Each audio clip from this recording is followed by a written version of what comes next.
আসসালামু আলাইকুম বন্ধুরা, স্বাগতম দিলর ফার্মেসি চ্যানেলে। আপনার বাচ্চার কি ঘাড় এখনো নরম? অনেক মা বাবা চিন্তিত থাকেন বাচ্চার ঘাড় ঠিকমতো শক্ত হচ্ছে কিনা। চিন্তার কিছু নেই, আজ আমরা জানবো টামি টাইম করার সঠিক নিয়ম, উপকারিতা ও কখন এটা করা যাবে না। বন্ধুরা, আপনারা যদি আমার চ্যানেলটিতে নতুন হয়ে থাকেন তবে অবশ্যই চ্যানেলটি সাবস্ক্রাইব করে পাশে থাকা বেল আইকনটি ক্লিক করুন, ভিডিওর পরবর্তী ভিডিও সবার আগে দেখতে পান। বন্ধুরা, চলুন মূল ভিডিওতে প্রবেশ করা যাক।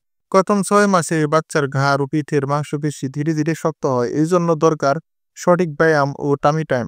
তাহলে চলুন ধাপে ধাপে জেনে নেই। টামি টাইম কি? টামি টাইম হলো যখন বাচ্চাকে পেটে শুয়ে রাখা হয় যাতে সে নিজে ঘাড় ও মাথা তোলার চেষ্টা করে।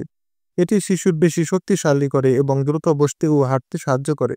টামি টাইম করা সঠিক নিয়ম: 1 থেকে 3 মাস দিনে 3 থেকে 5 মিনিট, 3 থেকে 6 মাস বয়সের বাচ্চার দিনে 10 থেকে 15 মিনিট, 6 মাসের বেশি যত বেশি সময় পার করতে পারেন।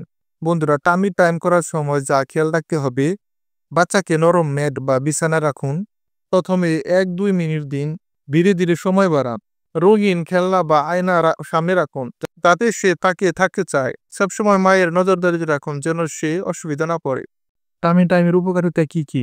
এটি ঘাড় ও পিঠের মাংসপেশি শক্ত করে, হাঁটতে শেখা ও বসার জন্য প্রস্তুত করে, হাত পায়ের সমন্বয় উন্নত করে, গ্যাস ও পেট ফাঁপা কমাতে সাহায্য করে। কখন টামি টাইম করা যাবে না?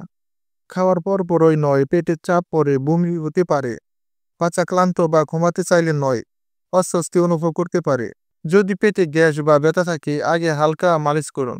অসুস্থ বা জ্বর থাকলে নয়, সুস্থ হলে ধীরে ধীরে শুরু করুন।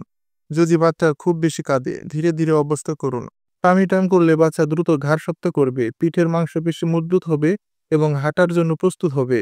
আপনার বাচ্চার বয়স কত কমেন্টে জানান। এমন আরো দরকারি টিপস পেতে আমাদের চ্যানেলটি সাবস্ক্রাইব করুন। ধন্যবাদ। আল্লাহ।